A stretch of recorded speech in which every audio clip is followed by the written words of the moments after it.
की वैल्यू कितने आ गई, -1 आ गई। तो देखिए के की वैल्यू क्या अपने पास यहाँ पर है, -1। ये मेरा इस क्वेश्चन का राइट आंसर होगा। नेक्स्ट क्वेश्चन दीर्घवृत्त का, भाई ये एक्स स्क्वायर है और ये भी अपने पास क्या वाई स्क्वायर बटे में दे रखा है। सीधा सा देखिए लिखाया था, if the centricity of two ellipse से, दो दीर्घवृत्त दे रखे हैं, एक दीर्घवृत्त मेरा ये वाला है और एक दीर्घवृत्त ये वाला है, दोनों की जो इसेंट्रिसिटी है, जो क्या बोलते हैं इसेंट्रिसिटी, यानी क्या बोलेंगे इसको, जो इसेंट्रिसिटी है उसको दोनों की वैल्यू क्या दे रखी, is equal, are equal then, यानी दोनों की सेंट्रिसिटी इक्वल है, तो ए अपॉन बी की वैल्यू आप बता दीजिए क्या होगी भैया पर। क्लियर हो गया। इस सेंट्रिसिटी को हिंदी में बोलते हैं उत्केंद्रता। इन दोनों दीर्घवृत्तों की उत्केंद्रता बराबर है, इसलिए आपको यहां पर ना ये ए अपॉन बी की वैल्यू बतानी है भाई यहां पर। चलिए देखते, देखो अपन यहां पर क्या करते हैं। देखिए तो पहला सर्किल क्या दे रखा है भाई, देखिए वो दीर्घवृत्त एक्स स्क्वायर बटे में 169, वाई स्क्वायर बटा 25 बराबर 1। दूसरा अपने पास जो दीर्घवृत्त दे रखा है X square upon A square, Y square upon B square बराबर 1 है। यहां पर प्रिंटिंग मिस्टेक आया नहीं तो प्रिंटिंग। क्लियर हो गया। अब यहां पर इसकी उत्केंद्रता निकालेंगे, तो किसी भी दीर्घवृत्त की उत्केंद्रता निकालनी है, सीधा सा शॉर्ट ट्रिक है इसकी कि लीजिए सबसे पहले वर्गमूल, इन दोनों का डिफरेंस लिख दो। 169 माइनस 25 कितना आ गया, 144 आ गया, दोनों का डिफरेंस। और नीचे क्या करते हैं, जो बड़ी वैल्यू है ना वो लिखी जाती है, वो इसकी इसेंट्रिसिटी उत्केंद्रता कहलाती है भी। तो इसकी उत्केंद्रता क्या आएगी भी, इन दोनों का डिफरेंस ए स्क्वायर माइनस बी स्क्वायर, और जो इनमें बड़ा है उसको लिखा जाएगा भी यहां पर।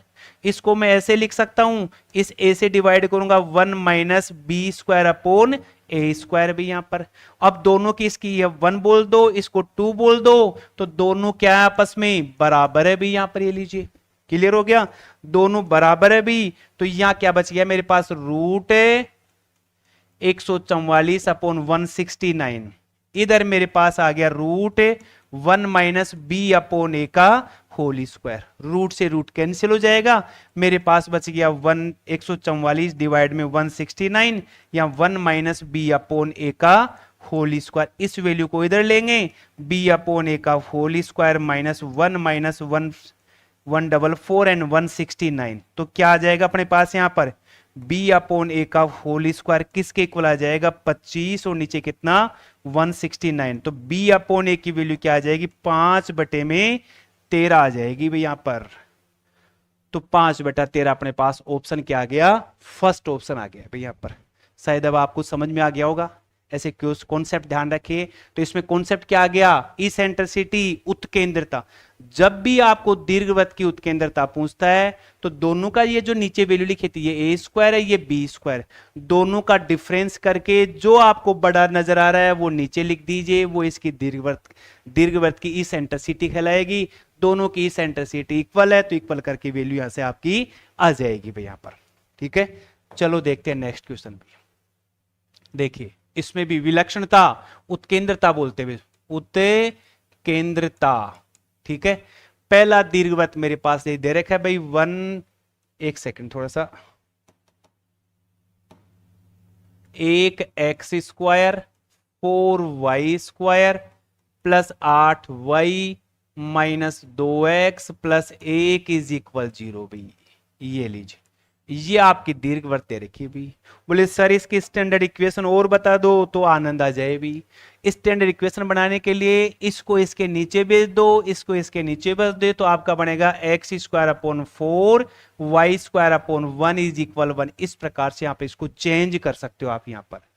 इसमें भी क्या पूछा है कि ये जो दीर्घवृत्त है इसकी उत्केंद्रता बता दो भी। तो यहां पर क्या आ गया अपने पास, 4 माइनस 1 उत्केंद्रता, 4 माइनस 1 करेंगे, E इज इक्वल है, दोनों का अंतर 4 माइनस 1 बटे में बड़ी संख्या जो बड़ी दे रखी है, तो E की वैल्यू क्या आ गई, 3/4, यानी √3/2 मैं क्या बोल सकता हूं इसकी उत्केंद्रता है। तो इस क्वेश्चन का राइट आंसर अपना ऑप्शन नंबर ए कहलाएगा भाई यहां पर।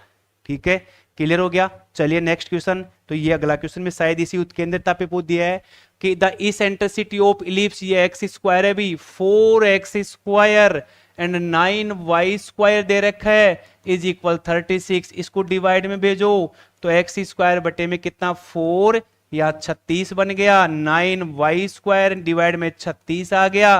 1 तो x² अपॉन 9 है, y² अपॉन 4 इज इक्वल 1। ये मेरे पास दीर्घवृत्त बन गया। अभी ये दीर्घवृत्त किस टाइप का बनेगा अपने पास में, ऐसा बनेगा। क्यों, ये वाली वैल्यू अपने पास बढ़ी है भी। यहां पर इसकी क्या निकालनी है, इसेंट्रिसिटी, उत्केंद्रता का सीधा सा 3 क्वेश्चन करवा दिए हैं कि दोनों का डिफरेंस, दोनों का अंतर कितना 5, बड़ी संख्या 9, वर्गमूल कर दो 5, 9 का वर्गमूल 3, √5/3। ये इस क्वेश्चन का राइट आंसर कहलाएगा।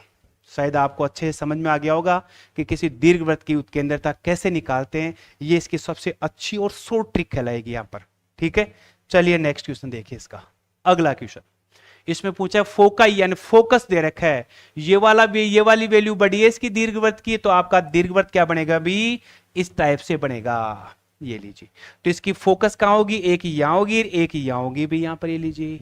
ठीक है, तो जब आपके पास x² बट 1 ये दे रखा है 128, y² नीचे दे रखा है 144 इज इक्वल 1।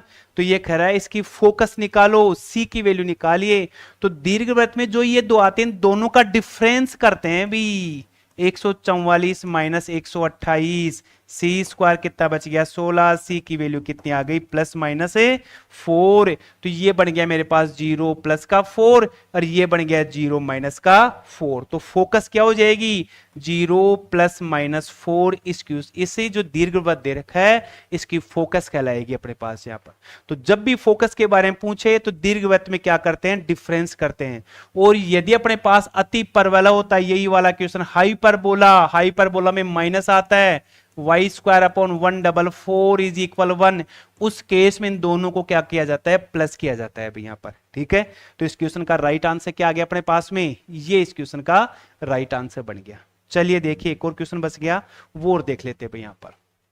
देखिए the latus rectum of ellipse, ये लीजिए x² और ये लीजिए क्या आ गया y², नीचे कितना 75 बराबर है 0। इसकी समीकरण कैसे बनेगी भाई, ये कर्व बन जाएगा ऐसा। लेटेस्ट रेक्टम जिसको बोलते हैं क्या, लेटेस्ट रेक्टम, ये सेंटर है, इसे जाने वाली लाइन यहाँ पर, इसे बोलते हैं क्या, बोलिए बताना। देखें नाम के, इंग्लिश का वर्ड लेटेस्ट रेक्टम है, नाभि लंब जीवा बोलते हैं।